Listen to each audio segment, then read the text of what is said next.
서울기술사관의 김정원 교수입니다. 모범 답안에 대한 해설을 시작하겠습니다. 기본적인 이론은 이전에 설명을 드렸으니까요. 이 모범 답안을 보고 한번 생각을 해보겠습니다. 자, 일단 대규모 집중호우에 대한 내수 피해 예방 대책에 대해서 설명하시오. 그러면은 내수 피해하고 외수 피해는 틀리죠. 그래서 이제 한번 생각해 보시면, 자, 여기 이제 유역이 있고요. 그 다음에 여기 하천이 있다라는 거예요. 그럼 우리가 이제 내수 침수에 대한 부분, 내수 침수에 대한 부분 하고요. 그 다음에 외수 침수에 대한 부분을 얘기를 꺼낸다고 한다면, 자, 여기 이제 유역에 영향을 미치는 고지대가 있다고 치겠습니다. 그 다음에 상습 침수 지구인 저지대가 있다고 치겠습니다. 자, 그러면 저지대요. 자, 그러면 이제 여기서는 내수 침수에 대한 부분의 대책은 고지대에서는 어떤 목표를 가지고 대책을 수립해야 될까요? 즉, 유출량을 감소한다. 유출량을 감소하는 목표로 간다라는 거예요. 그러니까 구체적인 게 뭐가 있죠? 뭐 투수성 포장, 포장 뭐 이런 것들도 있고요. 또는요, 조경, 녹화, 식생, 조경, 또는 뭐 녹화, 또는 뭐 식생 이런 것들이 있고요. 그 다음에 이제 각각 뭐 예를 들면 주택 같은 경우에서는 뭘 한다? 각각의 저리조 같은 걸 설치하는 것도 있어요. 예를 들면 이제 뭐 대형 저리조 같은 걸 얘기하는 게 아니라, 이제 물을 이제 담아놓을 수 있는 그런 그 옥상에다가나 아니면 이제 정원에다가 설치하는 부분도 있을 수 있겠죠. 자, 저지대에서는 어떤 거죠? 우수의 배제 능력을 증진시킨다. 배제 능력을 증진시킨다. 이렇게 하는 거예요. 자, 뭘 하는 거예요? 펌프장에 펌프를 증설을 시키거나, 또는요, 우리 이제 관거를 확충한다. 관거를 대한 관거 정비나 확충이나 뭐 정비나 확충 이런 것들이 있을 수 있겠죠. 자, 그러면 물론 외수 침수에 대한 어떤 범람을 차단하는 그런 방법도 있을 거예요. 범람을 차단한다는 건데, 자, 지금 시험 문제에 물어본 건 내수 침수에 대한 예방 대책이에요. 그런데 이제 한번 보겠습니다. 결론이 뭐예요? 내수 침수의 원인과 대책하면은 원인과 대책할 때 그 가장 큰 피해를 입는 건 어디죠? 저지대가 피해를 입죠. 저지대, 상습 침수지대가 피해를 입는 거지 고지대가 입는 건 아니란 말이에요. 그러니까 저지대에 대한 어떤 침수에 대한 집중관리 대책이 필요할 거예요. 이해되시죠? 자, 그럼 집중관리 대책이 필요한데 이 저지대에 대한 부분 한번 생각해 보면 어떻게 한다? 이 저지대에다가 펌프나 하수나 이런 것들을 혐오시설을 자꾸 만드는 것보다 어떤 부분이에요? 고지대와 저지대 또는 외수 침수까지 전체적으로 봐서 유역 단위의 어떤 관리 대책이 필요하다라는 의견을 제시할 수 있는데 꼭 이것만 답이 있는 건 아니라고 했죠. 예를 들면 어떤 얘기를 해요? 이제 위에 예를 들어서 신규 개발 유치에 대해서는 어떤 얘기를 한다? 뭐 투수성 포장 또는 배수성 포장을 할 필요가 있다. 이렇게 뭐 주장을 해서 이런 결론을 낼 수도 있고요. 또는요, 이 고지대에 대해서 개발을 한다면 뭐 한다? 개발 분담금을 지운다. 분담금. 이런 것들을 해가지고, 그 밑에 우리가 얘기하는 상습 침수 위치에 대한 어떤 펌프 증설에 이런 비용에 쓸 수 있다 하는 거고요. 또는요, 고지대에서 만약에 어떤 개발을 한다 그러면 뭐 하는 거예요? 저류조나 이런 부분에서 우수를 저장할 수 있는 저장 시설에 대한 뭐예요? 의무를 지운다. 이런 부분도 얘기를 꺼낼 수 있겠죠. 즉 피해는 이제 저지대가 보니까 고지대에서 개발할 때 개발하는 부분에 대한 어떤 대책이 필요하다라는 것들을 하고요. 이러한 주장에 대한 부분, 의견에 대한 부분에서 사례화하는 것도 하나의 방법이겠네요. 그래서 이런 부분을 보겠습니다. 결론이 뭐예요? 저지대 내수 피해 예방 대책에 대해서는 피해는 저지대에서 다 있고 있는데 이 저지대에 대한 부분의 피해를 예방하기 위해서는 어떻게 해야 되느냐? 유역 단위의 종합적인 대책이 필요하다. 특히 고지대 개발할 때 개발에 대한 어떤 배려가 필요하다. 이런 결론을 해야 되겠죠. 이 얘기를 했더니 전부 다 답안이 유역 단위의 어떤 종합적인 치수 대책이 필요하다라는 얘기만 다 쓰셨는데 그것만 있는 게 아니에요. 즉 무슨 얘기예요? 고지대에 대해서 개발 분담금, 고지대에 대해서의 어떤 저류 시설에 대한 의무, 고지대에 대해서의 배수성 포장에 대한 적용 방안 여러 가지 답안이 나올 수 있는데 그냥 똑같은 얘기만 쓰시죠.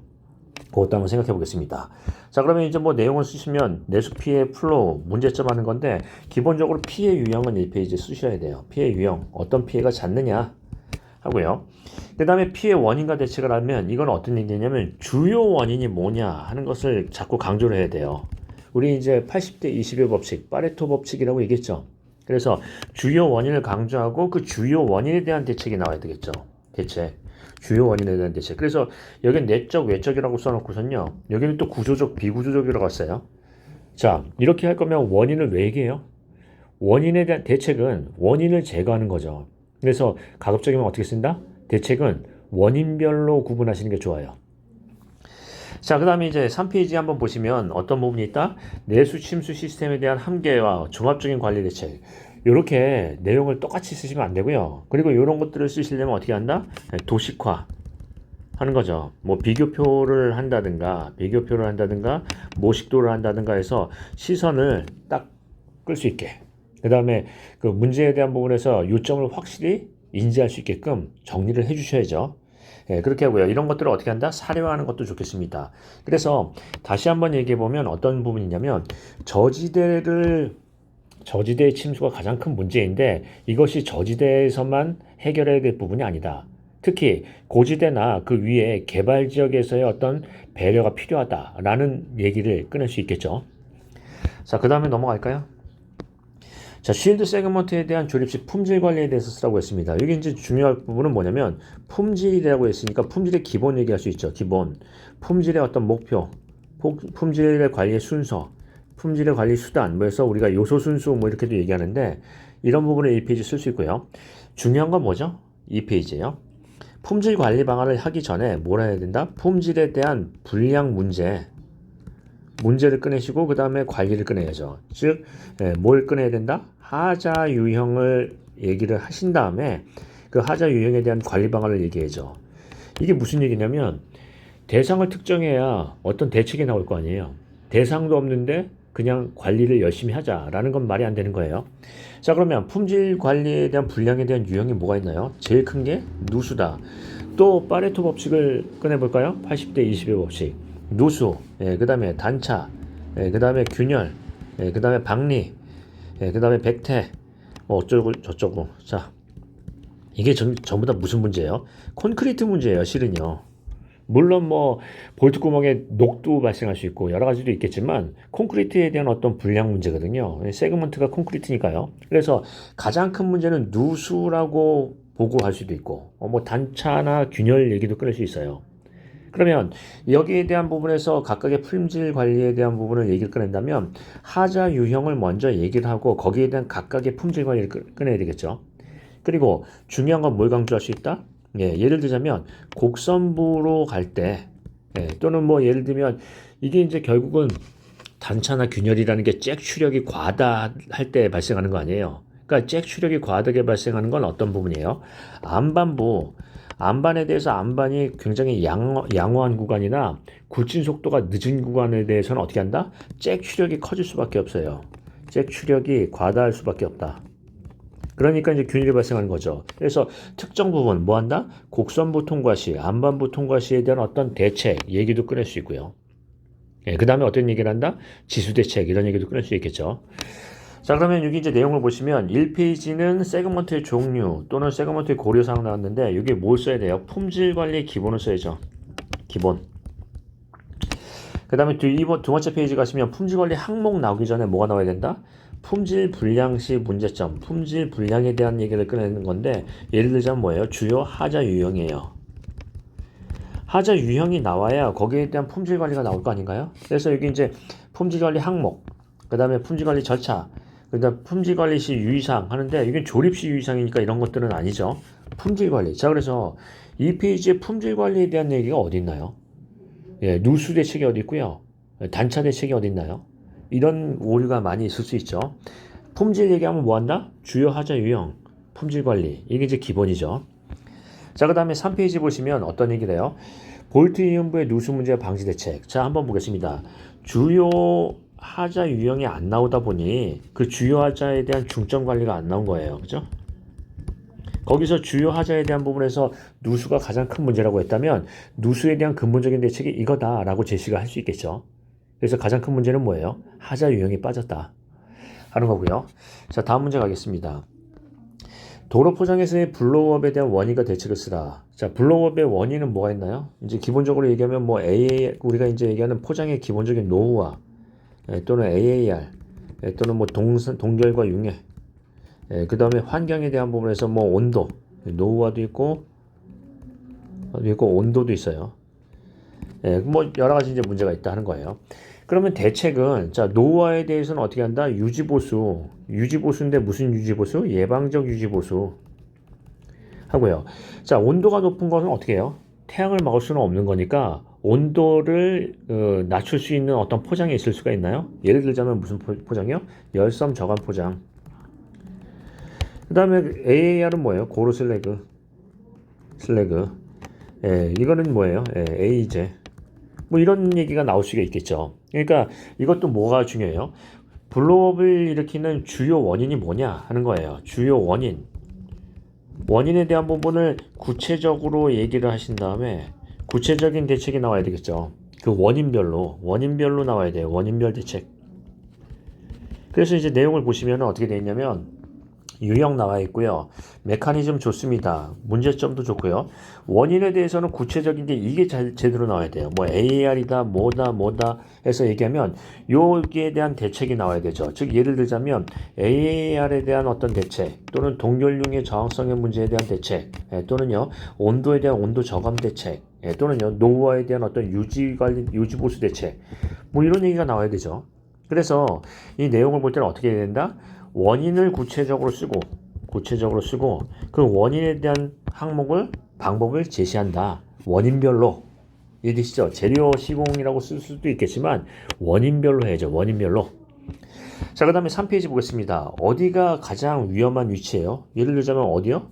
우리가 항상 얘기하면 중점 관리다 하고 한다면 중점 관리에 뭐가 있다? 중점 관리 대상, 중점 관리의 위치, 중점 관리의 시기가 있다고 했죠. 그래서 이 블로업이 잘 생기는 데가 어디예요? 예를 들자면 곡선부 뭐 이런 부분 얘기할 수 있죠. 답안에는 전부 다 응력완화 줄눈을 쓰셨는데 예를 들자면 열섬저감 포장 얘기도 꺼낼 수 있고 포장체에 대한 부분에서 응력완화 줄눈 말고도 AAR에 대한 대책을 꺼낼 수도 있고 여러 가지를 할 수 있어요. 이게 답이 아니죠. 그래서 가급적이면 남의 답안을 보지 마시고요. 예, 그거 창의적인 부분을 한번 생각해 보십니다. 나눠드린 자료를 가만히 보시면 여러 가지 얘기가 나올 수 있는 부분이 있죠. 거기는 응력 완화 줄눈만 얘기 있는 게 아니라 AAR 얘기도 있고 다른 얘기도 있죠. 예, 그래서 창의적인 부분을 보시겠습니다. 자, 곡선부에서의 어떤 대책하고요. 자, 한번 보겠습니다.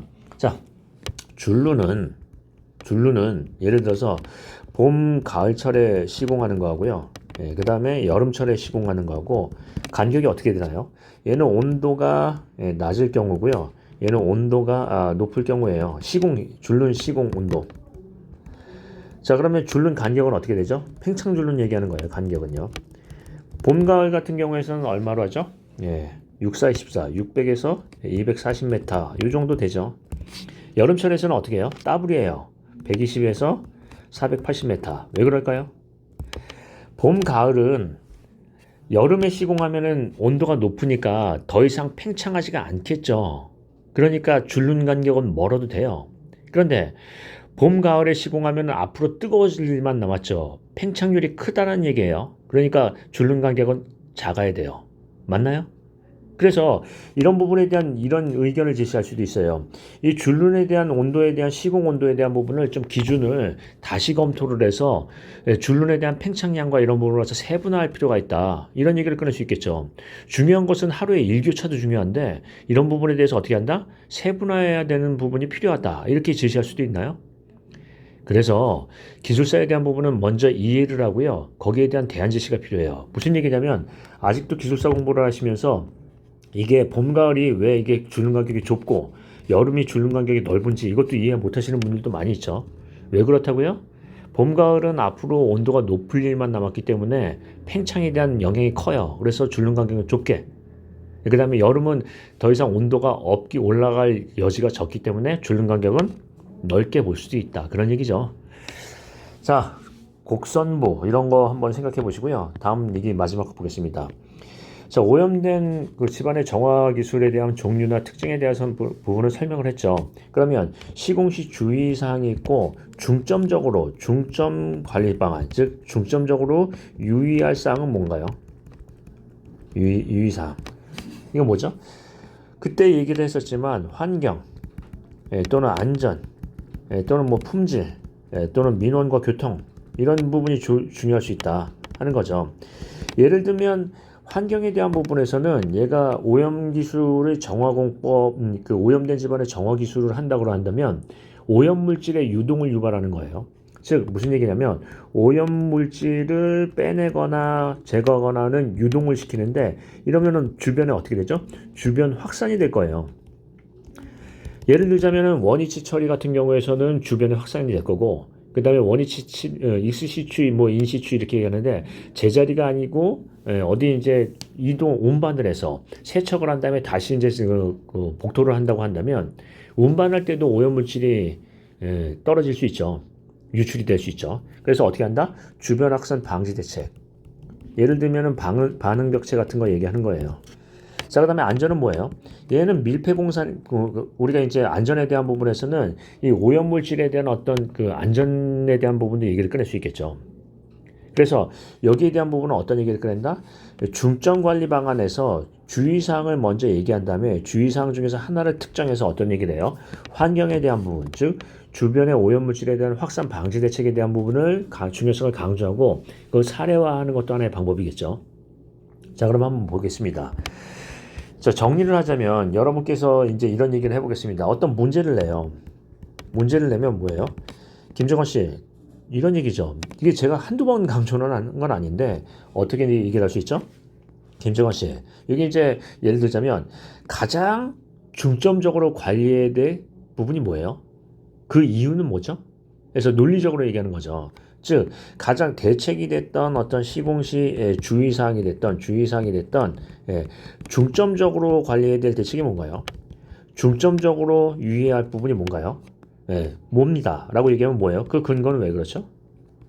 하는 거예요. 즉 논리적 근거하에 결론 제시, 즉 논리적 근거하에 뭐가 필요하다? 결론 제시가 필요하다 하는 거죠. 그래서 이 부분에 대한 부분을 좀 생각해 보십니다. 기술사란 그 단편적인 지식을 하나하나 외우는 게 중요한 게 아니고요. 그 논리적 결론에 대한 어떤 명쾌한 결론과 거기에 대한 논리적 근거가 필요하죠. 그래서 그런 부분을 자꾸 생각해 보시면 생각하면 할수록 뭐에 가까워진다? 벌써 이미 기술사에 가까워진다는 얘기죠. 자, 이 정도로 정리하고요. 마치겠습니다. 수고 많으셨습니다.